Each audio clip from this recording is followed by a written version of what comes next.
Socket की जो दोनों पिन होती है वो दोनों पिनों में आपकी टेस्टर की जो लाइट है वो ग्लो हो रही है, और फिर भी आपके स्विच बोर्ड का कोई भी स्विच काम नहीं कर रहा है, लाइट नहीं जल रही है, फैन नहीं चल रही है। तो इस तरह की प्रॉब्लम्स क्यों होती हैं और इसे कैसे सॉर्ट आउट कर सकते हैं, वो मैं आज की इस वीडियो में बताने वाला हूँ। तो दोस्तों इस वीडियो को एंड तक का देखते रहिए, आपको एंड तक का देखने के बाद पूरा समझ में आ जाएगा कि किस तरह से ये प्रॉब्लम्स क्रिएट होती है और क्या करने से इस प्रॉब्लम्स को हम सॉल्व कर सकते हैं।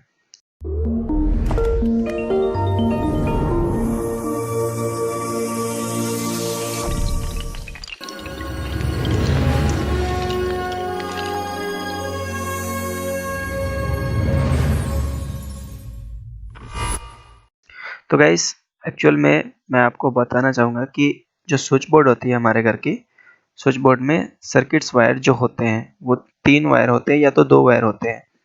ज़्यादातर 3 वायर होते हैं, या फिर अगर छोटे-छोटे विलेज की अगर हम बात करें, गाँवों की बात करें, तो वहाँ पे 2 ही वायर का इस्तेमाल किया जाता है, एक फेज़ और दूसरा न्यूट्रल। और शहरों की अगर हम बात करें, बड़े-बड़े शहरों की, तो वहाँ पे 3 वायर यूज़ किए जाते हैं सर्किट वायर के लिए, जिसमें एक एक्स्ट्रा अर्थिंग हो जाता है। अर्थिंग, फेज, न्यूट्रल और अर्थिंग, ये 3 वायर होते हैं सर्किट के। तो यहाँ पे मैंने तीनों दिखाया हुआ है, आप देख सकते हो अच्छे से। तो अब मैं बताता हूँ कि अगर आपने अपने बोर्ड में सॉकेट में चेक करा होगा टेस्टर से, तो टेस्टर की लाइट जो है वो जल रही होगी।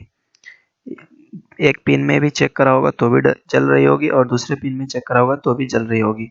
एक्चुअल में आपको अगर पता होगा तो आप समझ सकते हो इस बात को कि कभी भी टेस्टर में जब हम चेक करते हैं, सॉकेट में लगाकर जब टेस्टर को हम चेक करते हैं, तो कभी भी एक ही पिन में लाइट जो है वो ग्लो होनी चाहिए टेस्टर की, और दूसरे वाले पिन में टेस्टर की लाइट नहीं जलनी चाहिए, क्योंकि न्यूट्रल में टेस्टर की लाइट नहीं जलनी चाहिए। सिर्फ और सिर्फ फेज में ही टेस्टर की लाइट जलनी चाहिए। तो अगर दोनों पिनों में टेस्टर की लाइट जल रही है तो इसका मतलब है कि कुछ ना कुछ प्रॉब्लम है, कुछ ना कुछ फॉल्ट है। तो उस फॉल्ट को हम कैसे समझ सकते हैं?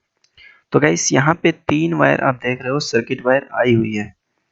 यहाँ पे जो एक बॉक्स है वो मेन बॉक्स है, जहाँ से सर्किट वायरें आ रही है आपके इस वाले स्विच बॉक्स में। तो हमें यहाँ पे देखना है कि ये क्या फॉल्ट है जिसके कारण फेज तो आ रही है टेस्टर में, फेज तो टेस्टर में बता रही है, लेकिन सॉकेट के दोनों पिनों में फेज बता रही है टेस्टर में। तो इसका मतलब क्या फॉल्ट हो सकता है? तो गाइस मैं आपको बता दूं कि इसका फॉल्ट यह हो सकता है कि आपकी जो न्यूट्रल वायर है, या तो वो कहीं पे बीच से कटी हो सकती है। नंबर 1 ये फॉल्ट हो सकती है। न्यूट्रल वायर जो मेन से आ रही है सर्किट, फेज तो सही सलामत आ रही है, तभी तो यहाँ पे फेज जो है टेस्टर में बता रही है, टेस्टर का लाइट ग्लो हो रहा है, इसका मतलब फेज सही सलामत आ रही है। लेकिन न्यूट्रल में भी फेज बता रही है, मतलब कि जो सॉकेट की दूसरी वाली पिन होती है उसमें फेज नहीं बतानी चाहिए, उसमें भी फेज बता रही है। तो इसका मतलब आपका जो न्यूट्रल है वो कहीं न कहीं बीच से कटा हुआ है। और नंबर 2 मैं आपको बता दूं कि ये भी हो सकता है कि आपकी जो न्यूट्रल मेन से आ रही है, तो जहाँ पे मेन बॉक्स में न्यूट्रल को कनेक्ट किया गया है, हो सकता है वहीं से कहीं न कहीं ये न्यूट्रल छूट गया हो। और नंबर 3 में ये भी हो सकता है कि आपकी न्यूट्रल जो है मेन से सही सलामत पूरा बीच में भी कहीं नहीं कटा और सही सलामत बोर्ड तक आ गया, लेकिन बोर्ड में ही कहीं न कहीं छूट गया है, और पूरे बोर्ड का जो कनेक्शन है वो न्यूट्रल से कट हो गया है, न्यूट्रल से लूप हुआ ही नहीं है अच्छी तरह से। तो ये भी प्रॉब्लम्स हो सकती हैं। इस तरह से होने से क्या होता है कि आपके न्यूट्रल वाले जो पिन होती है उसमें भी फेज बताता है, और फेज वाले में तो फेज बता ही रहा है। तो इस तरह से जब न्यूट्रल कनेक्ट नहीं होगा तो कहीं पर भी न्यूट्रल नहीं पहुंचेगा, और इस तरह से लाइट जो है हमारा नहीं चालू होगा, नहीं काम करेगा। या तो फिर ऐसा हो सकता है कि अगर लाइट की कनेक्शन कहीं और से लाइट को न्यूट्रल मिल रही है और यहाँ से सिर्फ फेज चाहिए, तो ऐसा हो सकता है कि वो लाइट जल सकती है और सिर्फ सॉकेट जो है वो काम करना बंद कर देगा, सॉकेट काम नहीं कर सकता है क्योंकि सॉकेट को न्यूट्रल नहीं मिल रही है। तो इस तरह से भी हो सकता है, वो आपके ऊपर डिपेंड करता है, आपको बेहतर पता होगा कि आपके साथ क्या प्रॉब्लम हो रही है। एक एग्जांपल मैं आपको और बता देता हूँ कि इस तरह की भी प्रॉब्लम हो सकती है कि हमने 2 वायर यहाँ पे लाया हुआ है, दिखाया हुआ है 2 वायर, ये 2 वायरों की छोर है, दोनों वायरों की सिरे हैं। तो एक एक तो ये न्यूट्रल है और दूसरा वाला जो है वो फेज है। अब सपोज़ कर लो कि ये 20 मीटर लंबी वायर है और हमने इसे कहीं न कहीं कनेक्ट कर रखा है फेज़ न्यूट्रल से, और यहाँ पे हमें इस मशीन को इस वायर से लूप करना है। ओके, इस मशीन को चलाने के लिए हमें यहाँ पे इन दोनों वायरों से कनेक्ट करना है। अब जब हम इस वायर में मशीन को कनेक्ट कर देते हैं और जैसे ही हम मशीन को ऑन करते हैं तो मशीन ऑन नहीं हो रही है, मशीन चालू नहीं हो रही है। और जब हम यहाँ पे इस लूप को खोल के चेक करते हैं तो यहाँ पे फेज़ में करंट आ रही है और न्यूट्रल में भी करंट आ रही है। तो इसका मतलब भी वही है कि कहीं न कहीं बीच से न्यूट्रल जो है वो कट गई है, या तो फिर जहाँ पे हमने इस न्यूट्रल और फेज़ वायर को डाल रखा है जहाँ पे, वहाँ पे सही से न्यूट्रल वायर नहीं लूप हुई है या फिर नहीं डाली गई है, या तो ढीला है कनेक्शन न्यूट्रल का, इस तरह का हो सकता है। और फेज़ का कनेक्शन बराबर है, इसलिए फेज़ जो है यहाँ पे आ रहा है और दोनों में फेज़ आ रहा है। तो इस तरह की प्रॉब्लम हो सकती है। अब मैं आपको प्रैक्टिकली करके दिखाता हूँ कि हम किस तरह से जब हम न्यूट्रल को छोड़ देते हैं तो किस तरह से दोनों सॉकेट के दोनों पिनों में फेज़ आ जाती है, या फिर किसी वायर में भी हम अगर ऐसा करें तो किस तरह से दोनों वायर में फेज़ आ जाती है, न्यूट्रल की जगह पर भी फेज़ आने लगती है। वो मैं आपको प्रैक्टिकली अब करके दिखाने वाला हूँ टेस्टर के साथ में। तो चलिए देखते रहिए।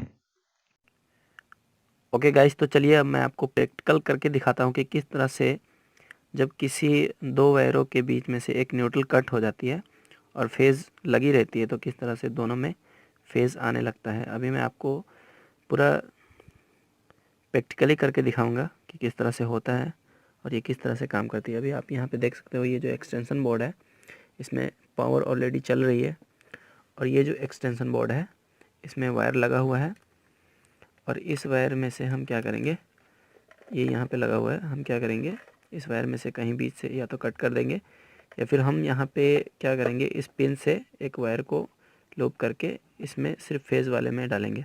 तो सबसे पहले तो मैं आपको चेक करके बता देता हूँ कि यहाँ पे किस तरह से फेज़ जो है वो आ रही है और न्यूट्रल वाले में कुछ नहीं आ रहा।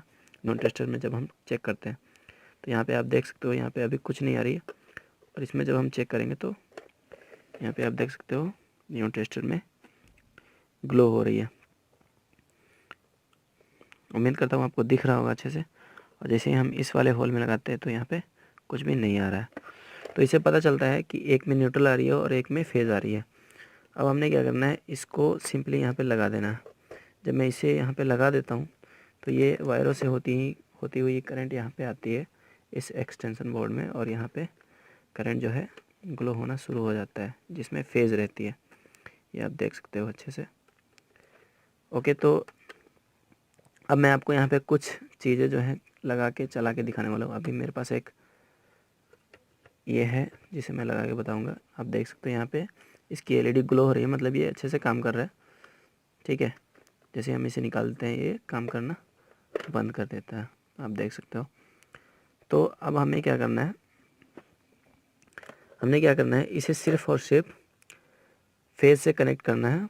यानी कि इसमें हम क्या करेंगे, एक वायर को लूप करेंगे और यहाँ पे फेज़ वाली जो फेज़ वाली पिन है उसमें हम डाल देंगे, फेज़ वाली जो होल है उसमें हम डालेंगे और डाल के देखेंगे कि यहाँ पे इस वाले बॉक्स में दोनों में फेज़ आ रही है क्या। अभी तो आपने देखा कि सिर्फ एक ही में फेज़ आ रही थी, मैं आपको लगा के दिखाता हूँ एक बार। और अभी आप देख सकते हो यहाँ पे एक में फेज़ आ रही है और दूसरे वाले में कुछ नहीं आ रहा, मतलब ये बिल्कुल बराबर है। इसमें एक में न्यूट्रल और एक में फेज़ आ रही है। लेकिन जैसे ही हम यहाँ से न्यूट्रल को ख़त्म कर देंगे, सिर्फ़ और सिर्फ फेज़ को रखेंगे, वैसे यहाँ पे दोनों में फेज़ आना शुरू हो जाएगा। तो चलिए देखते हैं। ओके गाइस, तो अभी मेरे पास है ये वाला वायर जिसे मैं उस मेल वाले प्लग में लगाने वाला हूँ। यहाँ पे इस तरह से किसी भी एक में लगा दो, और फिर लगाने के बाद इसे मैं वहाँ पे डालूँगा इस वाले एक्सटेंशन बोर्ड में जिसमें फेज़ आ रही होगी, और डाल के फिर देखेंगे हम कि किस तरह से ये काम करता है और कैसे यहाँ पे हमारे को सिर्फ़ और सिर्फ फेज़ ही दिखाई देती है दोनों में। नियॉन टेस्टर से टेस्ट करके मैं आपको बताऊँगा। इसे ज़रा हम अच्छे से टाइट कर लेंगे, कटिंग प्लेयर की मदद से घुमा के थोड़ा अच्छे से टाइट कर लेंगे। टाइट करने के बाद इस वाले वायर को, जो कि इस प्लग से आ रही है इसे, तो इस वाले वायर को हम यहाँ पे फेज़ में लगाएंगे। इस एक्सटेंशन बोर्ड में हम चेक कर लेते हैं कि कौन से में फेज़ आ